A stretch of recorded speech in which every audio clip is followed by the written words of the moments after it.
У них было, у Камария Абустай и Галяджиддин Хазрата было всего 12 детей. Тогда в те времена и смертность, и рождаемость большая была. У них вот 12 детей, из них осталось живых 5.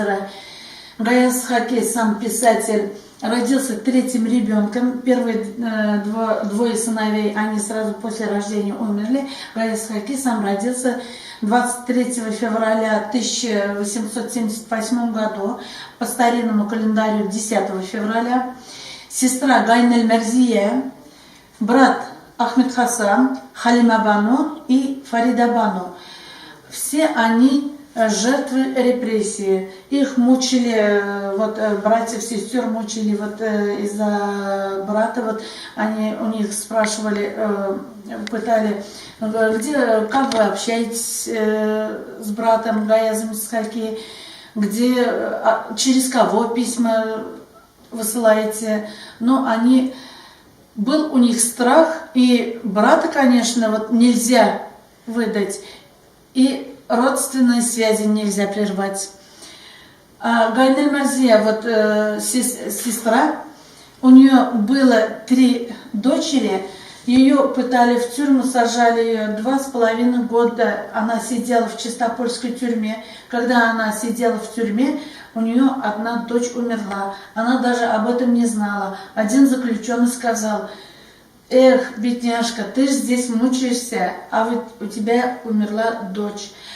Брат Ахмед Хасан, тоже учитель, многосторонне талантливый, развитый человек, был председателем совнаркома в Чистополе, но в годы репрессии, опять-таки, из-за пыток, из-за мучений, царской самодержавия, революционеров, он уехал в республику Коми, и оттуда ее поймали его. Он приехал, и в конце он сам на себя наложил руки, не смог терпеть таких пыток. А вот сестренки Гайнель Фарида Бану и Халима Бану, они как-то более, они младше были, молодые. Одна вышла замуж за революционера, а вторая, Халима Бану, вышла замуж за артиста. Они уехали в Ташкент, и как-то их не так уж страшно коснулось. По сей день мы с лашмановцами спорим. Они говорят, что Гаяз Хаки наш, а мы говорим, Гаяз Хаки наш. Почему?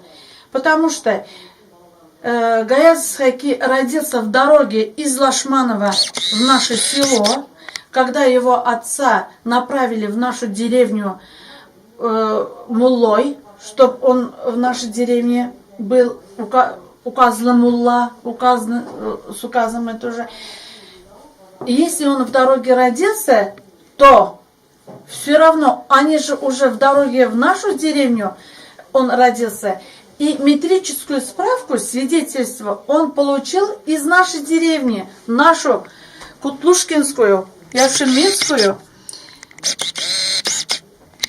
И вот поэтому мы, мне кажется, выиграли, что он наш. Если он получил метрическую справку нашу, вот здесь написано 10 февраля по старому календарю, а по новому календарю это 23 февраля. Значит, получается, Гаяз Хаки все-таки наш. Этот зал посвящен быту дома муллы Галяджиддина Хазрата, отец Гаяз Хаки. По татарским традициям, девчонки и мальчишки вместе не учились. Отец Галяджиддин Хазрат обучал мальчиков духовным знаниям, а мать Камалия Абустай за ширмой обязательно обучала девушек духовным знаниям. Девочки и мальчики друг друга девочки и мальчики, девочкам нельзя было увидеть мальчиков. Вот здесь можно увидеть одежду татарской женщины. Красиво вышиты или с разных тканей, вот они были вышиты, вот нагрудники. Это чисто национальная татарская одежда. Обязательно вот колфак. И обязательно сверху одета вот, накинута вот шаль вот так. Вот чисто татарская национальная одежда можно увидеть здесь. А вот эта возвышенность, скажем, это по-татарски называется сяки. Она играла 3 роли. Днем играла роль стола. Здесь можно увидеть посуду, еду, самовар. Здесь стульев тогда не было, они здесь же на саке сидели, здесь ели. А вечером всю посуду убирали. У кого есть полки, у кого есть вот такие в печке кош или печь üstü, посуду убирали сюда. И здесь же постель можно увидеть. Здесь же этот же секи играла уже ночью роль кровати. Они тут спали. Но спали тут родители или постарше. Если там бабушки, дедушки были, здесь спали родители. А дети же спали или на полу, или в печке, там специальные полки там есть, чтобы тепло было. А 3-я роль уже здесь играет. Здесь же читали днем или утром намаз. Это здание было заброшено в какое-то время. Потом его на 1-м этаже был магазин. Опять-таки наш сельский магазин. Я еще маленькая была, или в школе училась, мы бегали. А на 2-м этаже был сельсовет. А их хозяева, сами Сайфуддин бай, они жили во дворе, у них дом был. Но, к сожалению, к сегодняшнему дню этот дом не сохранился. Здесь же можно увидеть вот мать Камария Абустай. Она была лекарем, всех лечила, но сама умерла от тифа. Ей было тогда 73 года. Здесь можно увидеть тоже чулпе на коснике. Это нож для обрезания. По нашим традициям мальчиков после рождения сразу же сделали обрезание. У Гаяз Хаки есть рассказ Суннятчи Бабай, дедушка, который умеет делать обрезание. Но если так посмотреть, там какая политика. Жил вот в деревне, бывали такие дедушки, которые делали обрезание. У него первая жена умерла, старая. Он женился на 2-й, молодой. Как-то он пришел из мечети, смотрит, с этим ножом, который он хотел делать обрезание, жена молодая чистит картошку. Он посмотрел, за сердце схватился и умер. Ну, до этого, конечно, были вот они как жили, огород, дом, там рассказывается. Но в чем здесь политика? Тут опять-таки повторяется, вот он описал жизнь татарского народа. Символ нашего музея – тюремная дверь.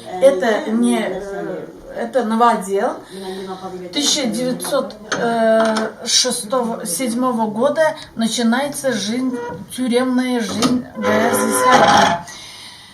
Но первый раз его посадили, просто скрывали его, чтобы он не избирался в выборах. Он выдвинул свою кандидатуру на выборах в Госсовет. Но чтобы его не выбрали, его спрятали на 2 месяца в тюрьму. Ни из-за чего, ссылались на его политические взгляды, на его политические рассказы. Но если прочитать его произведения, там никакой политики нет. Гаяз Исхаки написал жизнь жизнь сельского народа, татарских женщин, как они в угнетении жили, а никакой политики нет. Любой рассказ о выборе. Гаяз Исхаки здесь в годы иммиграции. Эти фотографии нам привезла из Турции Цюляль Дюран, председатель фонда Аяз Тахир и Дель Урал. Ну, здесь мы можем увидеть Гаяза Исхаки, его фотографии, или в мусульманских собраниях можно увидеть духовными чинами. Это было в Турции. Здесь же можно увидеть Гаяза Исхаки в группе. Портрет Гаяза Исхаки, писателя, прозаика, драматурга. Портрет, подаренный в день открытия музея в 1999 году, подаренный нашим первым президентом Минтимиром Шариповичем Шаймиевым, кисти Канафи Нафикова. Если посмотреть вот эту фотографию Гаяза Исхаки 1907 года, это и есть такие большие сходства с Лениным, с вождем революции.